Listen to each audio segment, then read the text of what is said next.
Okay, everyone. Well, welcome to day 3 of Peggy Lillis Foundation's virtual C. diff Advocacy Summit. I think we had a great first couple of days. We are at almost 300 people joining us over the past couple of days. We had some excellent presentations and conversations yesterday and the day before, and we're excited to continue that today.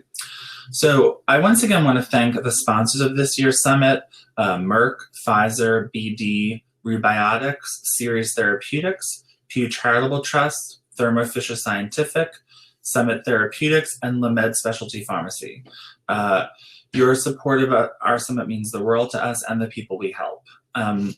So some quick reminders about the Hopin platform that we're using. Right now I'm speaking to you from the main stage. Most of our presentations, including our next one, will take place here. In addition to the main stage, on the left side of your browser, there are links to sessions and Expo. Our schedule indicates where and when programming will take place and where on the platform. To the right of the browser, you'll see the event chat. Throughout the day, me, Bernie, and Kate will be dropping links to other content as well as posting polls. You can also drop your questions for any presenter in that chat. We will monitor it and raise them to the speakers once they're done with their presentations. Our breakout sessions, including 2 that will take place at 1:30 p.m. Eastern, will take place in sessions. We will drop links to both in the chat. Please note that sessions have their own chat, but you can also toggle back to the main event chat. Last but not least is our virtual expo. Our sponsors all have booths so you can learn more about them, check out their website and social media, watch videos, and in some cases even meet members of their team.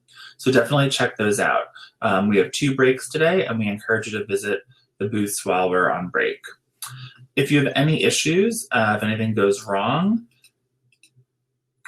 you can feel free to pop something into the chat, let us know. We will deal with it as soon as we can.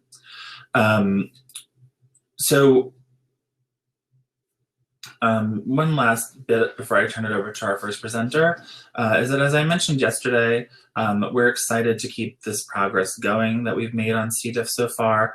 We've been very, very fortunate to have such great support for this summit, but we are somewhat worried about the long-term impact, or sort of the medium-term impact, of COVID-19 on our individual fundraising.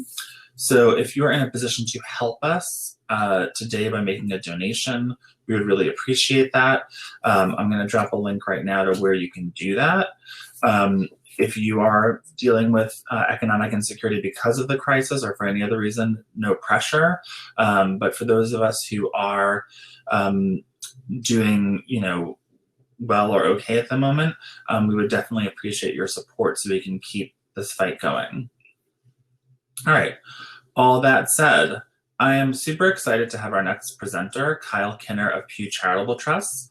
I have really enjoyed working with Kyle over the past few years, working with Pew and other partners to advocate for increased federal funding to combat C. diff and antimicrobial superbugs. We've done this mostly through Pew's Stand Up to Superbugs program. Just this past February, myself and 2 of our advocates, Christina Furman and Eric Petrosinelli, were in DC working with Pew. And as we can see through the COVID-19 pandemic, federal funding is crucial to combating infectious diseases. So Kyle is going to walk us through that, and then I'll be back when Kyle is done presenting to help Kyle answer your questions. So Kyle, you can take it away.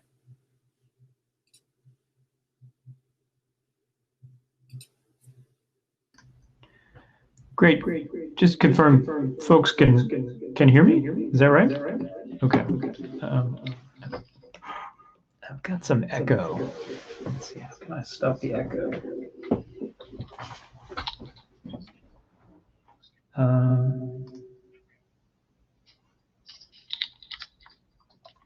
Camera. Are you guys hearing like a pretty pronounced echo? Just before I get started, I don't want to. Okay. Let's see here.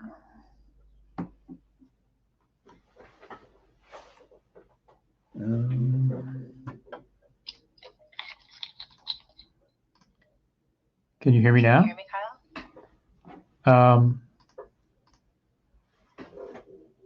Yeah, the challenge is I'm producing this weird echo, and I'm not sure what to do about it. Okay, just mute yourself on the screen right now, and then close out the other tab. Don't close out this tab. Close out the FE tab. Oh, I see. Okay. All right. That worked. Yes. Okay. Yeah. Can you still hear me? Yeah, we can. Okay. It sounds like we're good. Okay. I'll go ahead and start. So thank you, Christian, for that introduction. I apologize that we took a little sort of a turn into technical difficulties, but I'm really glad to be here with you today and with all of your supporters and friends. The Pew Charitable Trusts and the Antibiotic Resistance Project are proud to work with you on these important issues, and I'm really pleased that you were able to move forward in this difficult time. It's a challenging time for everyone, but it's really inspiring and encouraging that folks are still able to come together, even on online, to talk to each other about these issues, to learn more, to learn ways to be active and to engage and to advocate and to stay in touch with each other. And I'm just really pleased and humbled to be a part of that. So thank you for letting us be here today with your guests. And so with that, I'll just get started. I'm Kyle Kenner. I'm the Government Affairs Lead for Pew's work on food, agriculture, and public health issues related to antibiotic resistance. And so, as Christian said, we've worked together many times in the past. We have a common interest in fighting antibiotic resistance and combating superbugs. And this is a passion of mine and one I know for many of you as well. And I'm very pleased that I could join you today and talk a little bit about these issues, because it is so important to sort of frame the art of the possible in a context of kind of what the policy landscape actually allows. So with that, I'll start with just very briefly. The slides are intended to quickly get you through some of the basics. We won't take very long, but just so folks are aware of how the policy process works. We first obviously have to orient ourselves within the governmental system, right? And so there's obviously three branches of government. The executive has a role to play, the judiciary not so much. The legislature is the primary venue in which all of these issues tend to get discussed and debated and ultimately resolved. The president is a stakeholder, but the legislature is really the primary actor. And we're going to talk more about how that all works and kind of what they do and when. I have a circle here.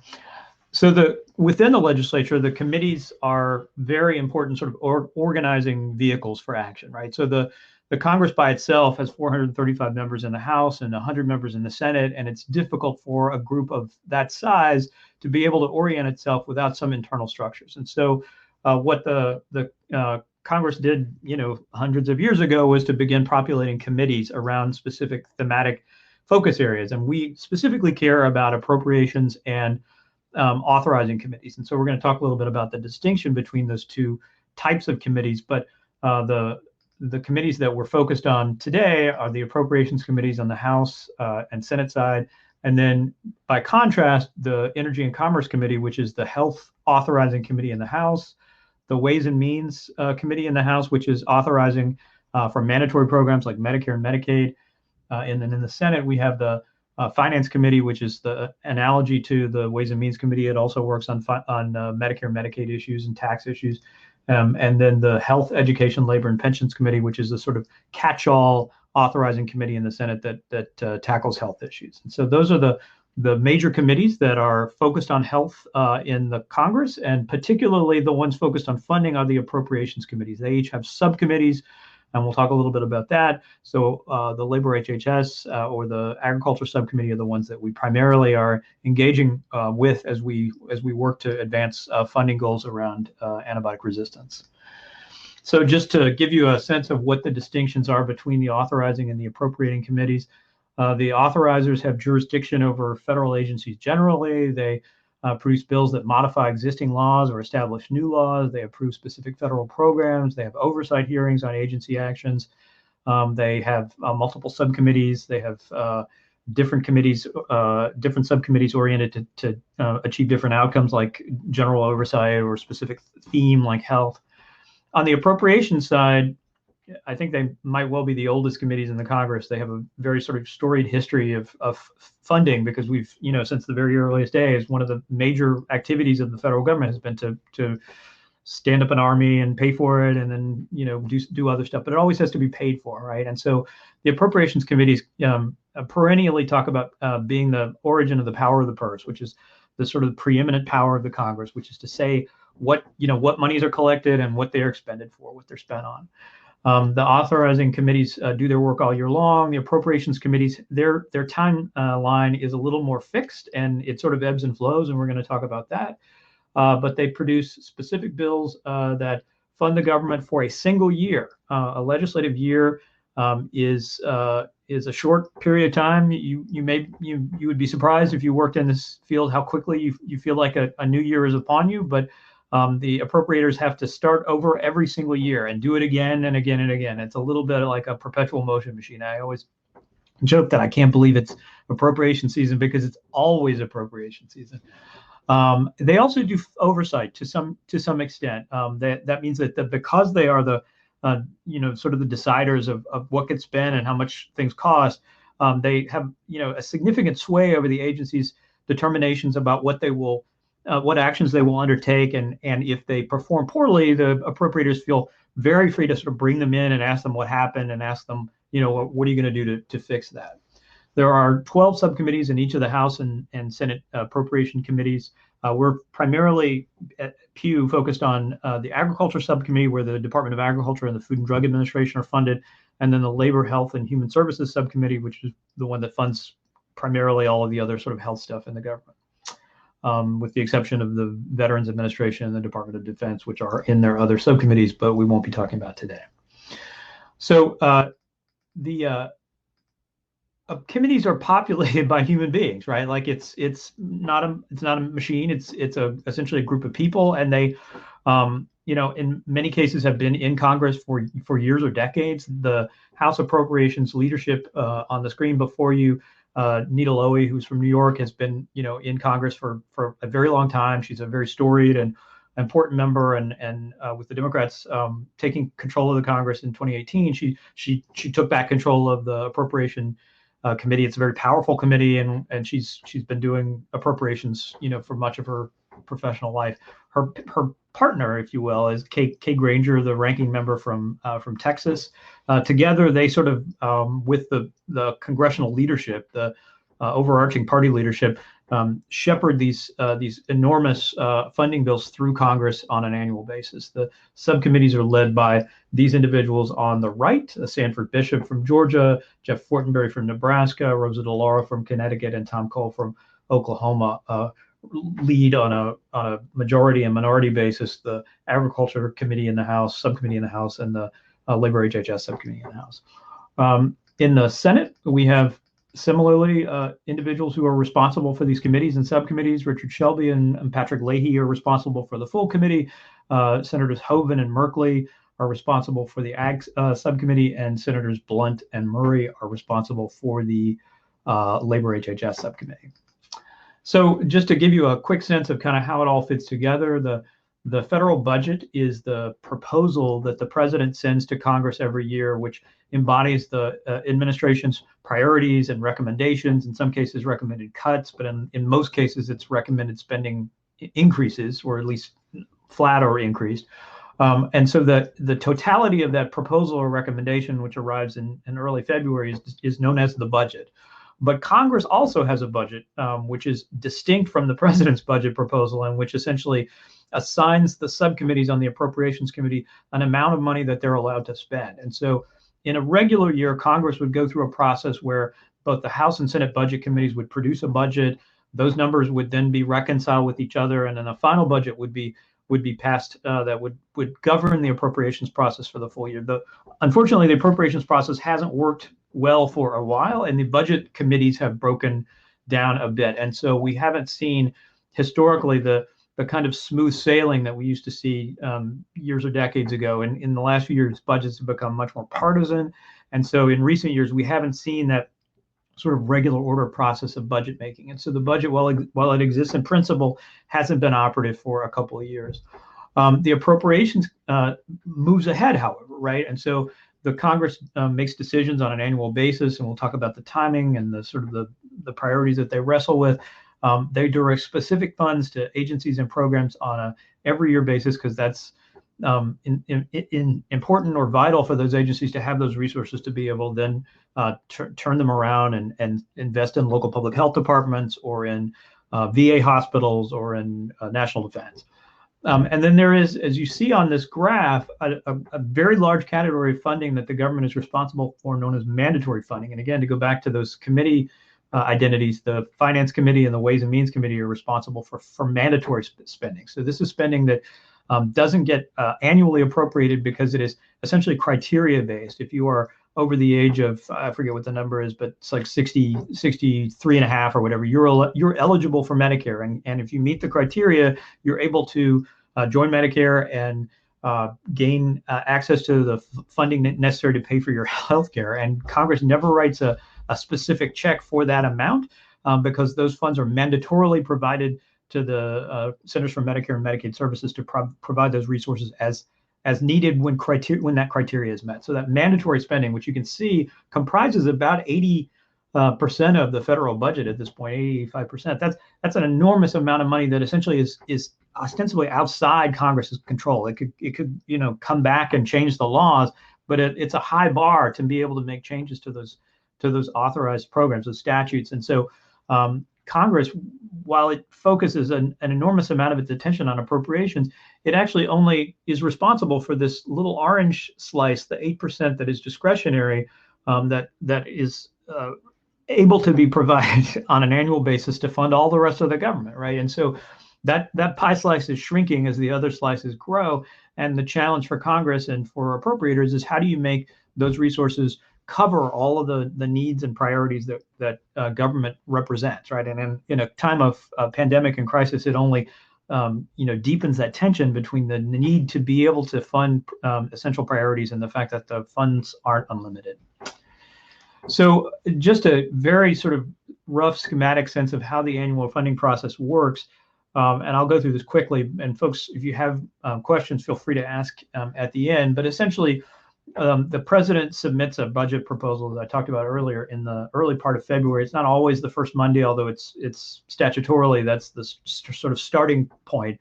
Sometimes they're a little delayed, but the president sends a budget to Congress.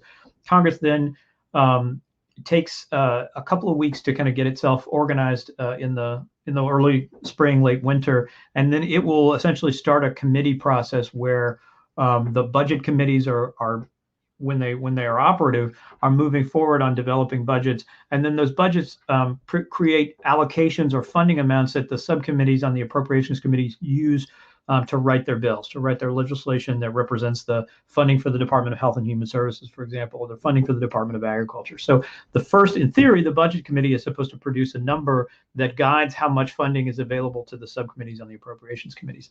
Then the appropriations committees deliberate. They move bills through their committees. First at the subcommittee level, they'll do what's known as a markup, which is a deliberation where the members sit in a room with each other and they deliberate amendments. They discuss opportunities to make changes to the bill, and then they eventually vote on it. They vote on the bill at the subcommittee level, and then if they approve it, it's provided to the full committee, who then goes on to vote the bill out of committee, right? So first the subcommittee votes, and if it approves it, it goes on to the full committee. And if that full committee approves the bill, it is available for consideration on the floor of the House or Senate. And once time is available, the leads of the Appropriations Committee, the chair and ranker, will take that bill to the floor, and it will be announced, and you'll see it on C-SPAN. If you're interested, you will see the members come down and start to offer amendments, and there'll be votes one after another, and then eventually, in all likelihood, the bill will be passed and be available for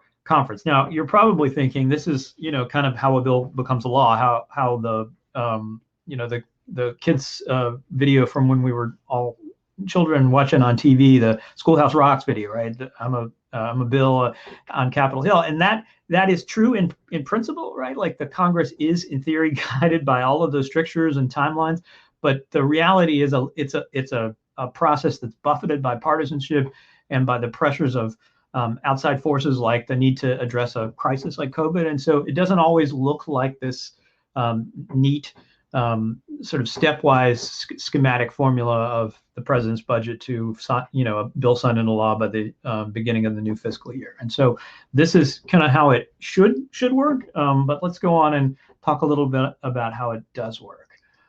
So in this year in particular, just to give you a sense of kind of what the general outlook is, it was already cloudy because Congress was positioning to leave early to go home and campaign, right? Because we're also in an election year. So our timelines were already uncertain. And then the COVID crisis has further laid additional, very pressing responsibilities on Congress to provide additional funding to address those priorities. And so as a consequence, the irregular appropriations process, the need to, fund the government on an annual basis to do all the things it does, every year is still pressing. It's still live, but Congress is distracted by a number of other issues, and so it's been harder to kind of keep the wheels turning. There wasn't a budget this year, and there almost certainly will not be a budget committee action in either the House or Senate. The president did submit a budget recommendation in early February, and that was noted. The challenge for the president of either party is to get Congress to pay much attention to your budget proposal. It just is something that they acknowledge that has arrived, and then they kind of move on to do their own work. So the president submitted a budget. The budget committees haven't really been active and are unlikely to produce budgets. And so the appropriations process has to get started anyway. And so what we expect is that they'll figure out a way in the sort of extremis of our very complicated legislative year to get something done, right? Because the one date that can't be avoided is October 1st. That is the beginning of the new fiscal year. And if they had failed to fund the government by that point, in theory, the government would have to cease operations, right? No funds may be expended except by the, assent of the Congress. And so if the Congress has failed to pass budgets or legislation into law appropriating funds, then in theory, the government has to shut down. So the committees are talking right now about how to move forward in a year in which it's in some cases not safe for their members to travel to Washington. And so we've heard some discussions about the possibility that they might meet virtually or that they might mark bills virtually. They haven't made decisions on how they're going to proceed. And that's interesting. I mean, it's just someone who is interested in politics and policy. It's interesting that, for the first time in several hundred years, they're having to sort of wrestle with changing how they practice legislation. But they haven't figured out yet how they're going to do it.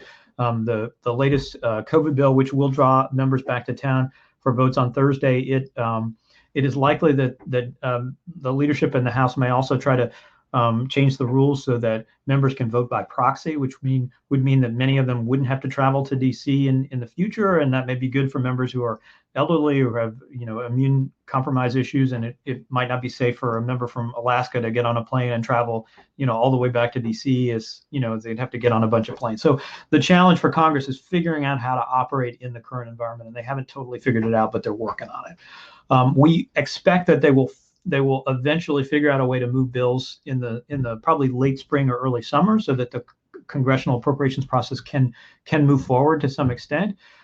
Whether they then deliberate on the floor of the House or Senate, I think is unknown. I think it will be challenging to find members who want to trek in and present themselves. And it may be that if they move to a proxy voting model, that it becomes easier to move bills in the House. It seems less likely that the Senate's going to move to a proxy model. We haven't heard that that's as live an option in the Senate as it is in the House. So then, the sort of looming date is October 1st, right? So we need to fund the government by October 1, or we could, experience a shutdown. That seems extraordinarily unlikely. I don't think it's going to happen. I wouldn't suggest that there's a real possibility that it will. If the Congress can agree on final legislation of funding the government, it is very likely they will pass what's known as a continuing resolution. A continuing resolution, as we call it, a CR, would just essentially defer the need to fund the government until a date in the future, and would fund the federal agencies typically at a flat level or maybe a small reduction, just a 0.5% or so. But it's very likely that given the complexity of the legislative year and all the other things they're wrestling with, by the time they get to October 1st, they will have passed a continuing resolution that will take them very likely past the election. So the next touch point for appropriations would probably be after early November. Should they be able to agree on some of the bills, however, they could pass what's known as a minibus. An omnibus is a legislative vehicle that includes all 13 of the appropriations bills. But if, in all likelihood, they won't be able to agree on all 13 bills, they may well pass what's known as a minibus, which is, say, 4 or 5 bills. Or in some cases, they'll pass the labor wage bill and the defense bill sort of as a trade-off, so that both sides feel like they're getting what they need. So it's possible that they may pass a minibus or 2 before October 1st, but not fully fund the government. But in all likelihood, some form of continuing resolution will take them past the election in November. And then the final outcome may theoretically be a shutdown, but I think much more likely they will defer final legislation until the end of the year. So just to kind of give you a very brief sense of kind of what our messaging has been and kind of where we've been, and if this is interesting, feel free to ask questions. But Pew and Stand Up to Superbugs and Christian was really instrumental in helping us. Held its fly-in late February, and we were lucky to be able to get people to DC before the shutdown. Dozens of meetings, and we had really robust engagement with lawmakers and congressional staff. And that was great, because one of the challenges of antibiotic resistance is it's sort of a silent killer, right? Like it often affects people with comorbidities. It doesn't press policymakers in the way that other more visible illnesses do, but it is definitely a significant burden on public health and on clinical medicine. And if we don't preserve the drugs that we have while we're expanding research to gain new innovative therapies, we're sort of losing the race to the superbugs. And so in the last couple of years, Congress has, on a bipartisan basis, acknowledged that we need to do more, and is supporting AMR investments at health agencies like NIH or CDC or FDA or BARDA, or we include USDA, because animal agriculture, which consumes an enormous amount of antibiotics, is an important stakeholder as well. We have to be good stewards in the animal space as well as in the human clinical medical space. So in 2019, Congress provided, for example, $92 million in new money, and of that, $37 million was provided for NIH. And in 2020, Congress provided $53 million in new money, of which $50 million was for NIH, all of which is great. It's important to keep going. More is needed, however. Those resources, while very welcome, aren't enough to keep us going in the direction that we need to go, I would argue. And so to the extent you're talking to members about these issues, just reinforce that agencies, federal agencies and Congress must continue to prioritize and fund antimicrobial research, innovation, stewardship, data collection, and a strong public health system. Kind of what you'd expect and what COVID has taught us, which is we need to keep investing in the things that will allow us to stay ahead of the crises, right? We don't want the next bug to be a superbug, right? COVID is a viral disease, and it doesn't, produce a significant amount of secondary bacterial infection as far as we can tell. But the next bug, which could be a drug-resistant superbug, is potentially on a plane, a 12-hour plane right away. And so we need to be mindful that we always need to be thinking about the next crisis, the next problem, and investing in the systems and public health capacity to be able to respond effectively.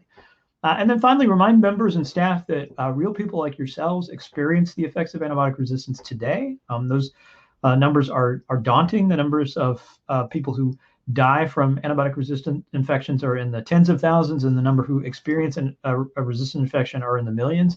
We must keep fighting antibiotic resistance, or the bugs will beat us. And so with that, I'll just go to the last kind of major point I wanted to make, which is, what are the open questions? What are the items which I don't have a great answer for, but which I really want to know more about, or kind of see what develops. So, for example, the Congress is operating on what's known as a budget cap, right? So there is a limited amount of money that Congress has set for itself that can be expended in a 2-year time frame. So last budget year, which was the 2020 budget year, and this appropriation cycle, which is the 2021 appropriation cycle, they set an amount of money that was available universally for the appropriations committees to use. And for a number of reasons, which we can talk about, The challenge for the subcommittees has been that there isn't much money left in that pot. There have been some new and unexpected expenses that have emerged since that budget agreement was concluded about a year and a half ago. And so as a consequence,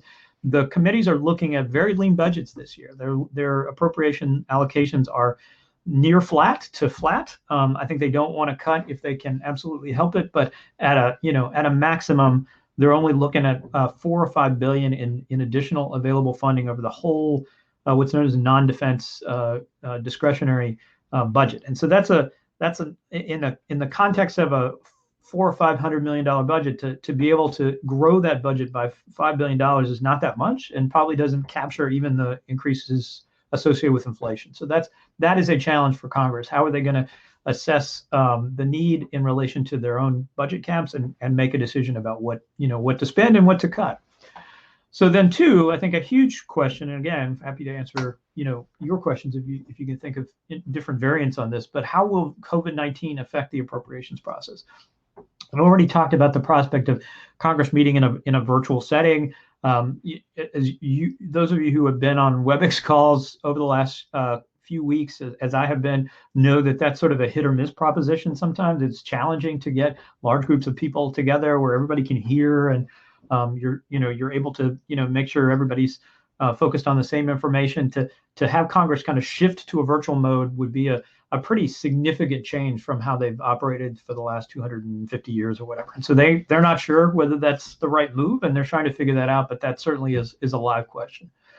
Two, there is the issue of long-term investment in medical research and public health, right? Like, one of the things that COVID has taught us is if we underinvest in public health, if we underinvest in medical research, if we underinvest in vaccine research and production capacity, we could find ourselves in the lurch, right, when some unexpected crisis hits. And so hopefully one of the lessons that Congress and policymakers will take from the COVID experience is we don't want to fail to invest in the capacity we may need as a society in 6 months or 2 years or 5 years, right? And so investing in the future, I hope, will be one of the major insights that we take away from this experience. Another is whether there will be more or less bipartisanship, right? The Congress is a collegial, collaborative, ultimately multipolar organization that only functions effectively when people can eventually agree on something. So the more partisanship those bodies experience, the less they're able to agree on the appropriations needed to fund the government. If there's more bipartisanship, that probably makes the process more collaborative and more effective. If there's less bipartisanship, it's harder, right? And so we don't know how that's all going to go. Finally, congressional scrutiny and oversight of agency performance. It's possible that the agency's performance in the COVID-19 response is going to be, deeply scrutinized, either by some, blue ribbon task force or by the individual appropriating and authorizing committees in the context of their general oversight responsibilities. And that's appropriate, right? But it comes with a sort of an institutional cost to the agencies. There's a sort of an opportunity cost because the agency staff have to stop what they're doing and respond to congressional questions. But that's also the way that we hold people accountable. And so congressional scrutiny and oversight is something they haven't done a ton of in the health space for a while, but it may be that COVID becomes a catalyst for them to be more ambitious and aggressive in overseeing these agencies. Finally, a couple of other questions. How will the long-term fiscal outlook affect out-year funding? We're borrowing an enormous amount of money to very appropriately invest in COVID response to ensure that folks have the resources that they need to, pay their bills and to be safe at home while we invest in medical research and public health capacity. That's all, to my mind at least, very, worthwhile and appropriate funding. But the challenge is that if, in a year we've doubled the federal debt, the pressure on appropriators to then looking forward make reductions is greater. And so I think the challenge we'll all be wrestling with for years now is what do we do with the overhang of new federal debt, and how does that affect funding for key public health agencies like the Centers for Disease Control? If we underfund CDC going forward because of the debt, we may be cutting off our nose to spite our face. So that's a challenge. We just have to figure out, what our priorities are, I think. Finally, how will the 2020 election affect appropriations? October 1 is the end of the fiscal year, but really the major touch point of the fall is going to be who elected president and what they want to do, because the parties in the Congress and the House and Senate are sort of jockeying for control of these important powers like appropriations. Right now, the Republicans are in charge of the Senate and the Democrats are in charge of the House. That could change, right? One party or the other could take over one house or the other, and the sitting president is seeking to be reelected, as you know, but his opponent has different priorities. And so after the election, it's very likely that a new Congress, and if we have one, a new president, will come back to DC and start sort of wrangling over these issues in some ways, anew. And so I think one of the things we can't tell right now is, once we get past the election, what is the funding outlook going to be? Is it going to be, a capacity to expand to address some of these vital public health priorities? Is it going to be more focused on dealing with the debt? Are we going to be dealing with other issues related to COVID, which may still be with us and live? I think we don't know, but I think the sort of the flux of the system, which is already pretty intense, is going to change even more in that direction as we get into the political season.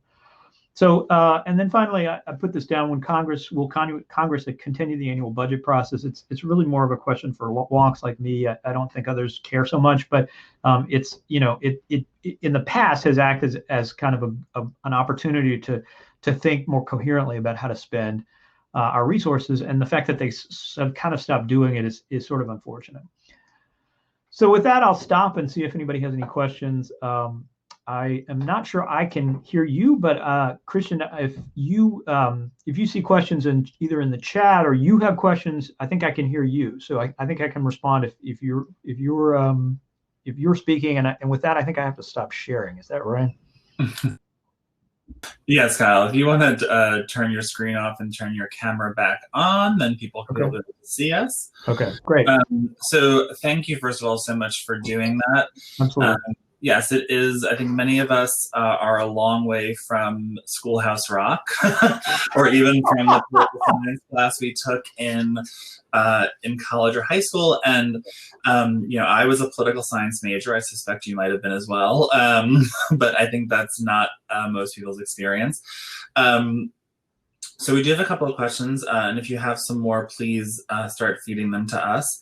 A point that I would like to make just generally is that in the experiences that we've had working with Pew and then also doing our own lobby day for the past 2 years, is that my sense is that Congress doesn't hear nearly enough from people. They hear a lot from lobbyists, they hear a lot from companies, they hear a lot from big institutional players, like even something like a NYU Medical Center, like the big, or American Cancer Society, like big players. But I think that, a lot of people feel individually that, does my voice matter? Am I having an impact? And what I would say is that you can, and not doing it becomes a self-fulfilling prophecy. So if you're not reaching out and calling your member and calling your senator and sending them emails and harassing them on Twitter, then they are not going to be responsive to you. But so we do need to use our sort of rights as citizens to push them. So Devin asked, what is the best way for us to lobby our congressperson? I think at this time, while we're dealing with the stay-at-home orders and Congress is out of session. So what do you think about that, Kyle? So I think they are trying as best they can to remain open to constituents. And so reaching out to your district office in your House member's district, or to your one of your senator's district offices, still is a really viable way of staying in touch with the congressional offices. The DC offices are largely shut down and folks are working from home. I think that doesn't mean you can't reach someone in a DC office. It's just a little more challenging because there aren't people answering the phones, I don't think, for the most part, at the front desk. And so sending an email to a Senate office might entail going to their webpage and looking for the sort of contact us information and then sending it in. They make every effort to keep track of those contacts because you are their voters. And so it isn't as if you're sort of talking to a void, but right now it is challenging, I would say more challenging for folks in DC to stay in touch with you than for folks in the district office. So I think that is probably the immediate thing I'd say. The other thing I'd point out, and I used to have the job of the people that you're trying to contact. I was a legislative assistant in the Senate. The people who are most effective are the ones who take the time to develop a relationship with the Senate office or the House office. And so if they only hear from you once, or even if they only hear from you once a year, you're not going to register as emphatically on their radar as you would if you're someone who they hear from every month or so, right? Like, think of an excuse to email your Senate health legislative assistant every 60 days or so. You saw an article about C. difficile, or there was an important development in the medical community that you think is important but needs funding, for example, that Congress needs to ensure that Medicaid or Medicare needs to be able to pay for. Just shoot them a note, because over time they will begin to associate you with this issue, and you will be able to develop a personal connection that really is valuable and that matters. Yeah, I actually agree with that. And we've had the experience with some of our advocates that we've worked with for the past few years, where I'll give you one example that Christina Furman, who you know, and who has been through this at the Stand Up for Superbugs with us the last couple of years, when they did increase the funding for CDC and stuff in the last budget round, she got an email from Senator Roy Blunt's health person in their district office and said, thank you for bringing this up to us. We wanted to let you know that the senator is voting for this. And but that, she had been to the district office in person more than once. She was keeping them in touch. If she had an article or she went to something, she was always communicating with them. And so I think you're right that ongoing communication is a really vital way to do that. So we have another question. Do you think there is a way to use COVID-19 to our advantage in lobbying? I guess sort of pointing out, like connecting COVID to the thing we've been talking about the lack of sort of ongoing investment.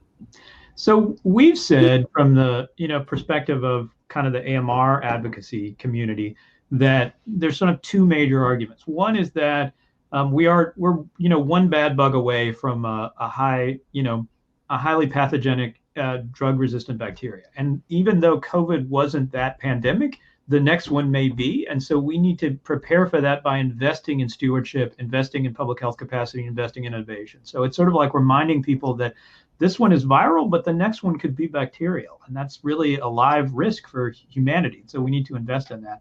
And then two, kind of more immediately, and folks who have a more clinical experience may feel more comfortable with this messaging, but what I've heard from physicians is that even if it's not primarily a bacterial disorder, and it's not, right? Like, there's not a ton of secondary bacterial infection, still the use of mechanical ventilation is a really medically intensive and high risk intervention. And so for folks who are in ICUs, you are exposed to unfortunately a range of resistant pathogens. And so keeping people out of ICUs is really good to help us bend the curve and avoid the surge that we can't fully encompass. But two, just the fact that we have people in sort of very complex medical distress is sort of a breeding ground for resistant bugs in hospital settings. And so we just need to make sure that we remember that COVID is part of this broader continuum of serious illness leads to antibiotic resistance. And so that's part of the connection that we need to make with lawmakers, because they don't necessarily see those connections per se. Yeah, I think that's true. And I think, like for myself, I feel like a lot of things that we have been working on, both with Pew and ourselves and other partners over the years, that COVID has sort of laid bare for a very broad national audience, all of the holes in the Swiss cheese that we've been talking about, like the lack of surge capacity in hospitals, staff to nurse ratios not being sufficient, particularly in ICU or in extremely ill places.